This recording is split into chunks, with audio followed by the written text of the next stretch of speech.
महिला दिनाच्या पार्श्वभूमीवर राज्य सरकारकडून महिलांना मोठी भेट मिळणार आहे।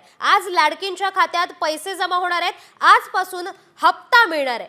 फेब्रुवारी आणि मार्च महिन्याचे 2 हप्ते एकत्र मिळणार आहेत। लाडकींच्या खात्यावर 3000 रुपये जमा होणार आहेत। तर महिला दिनानिमित्त लाडक्या बहिणींना गिफ्ट दिलं जात आहे। आजपासून फेब्रुवारी मार्च या कॉमस्कोर नुसार आता isakal.com आहे देशातील नंबर 1 ची मराठी न्यूज वेबसाईट। 2 महिन्यांचे हप्ते जमा व्हायला सुरुवात होणार आहे। महिला दिनाच्या पार्श्वभूमीवर सगळ्या लाडक्या बहिणींना गिफ्ट दिलं जात आहे। औचित्य साधून फेब्रुवारी आणि मार्च महिन्याचा जो एकत्रित हप्ता आहे 3000 इतक्या सन्मान निधीचा, हा आज आपण महिलांच्या थेट खात्यामध्ये वितरित करत आहोत। आम्ही ह्या दोन्ही महिन्याचा लाभ आज महायुतीच्या सरकारच्या माध्यमातून राज्याचे मुख्यमंत्री आणि दोन्ही उपमुख्यमंत्री यांच्या सूचनेनुसार आज सुरुवात केलेली आहे।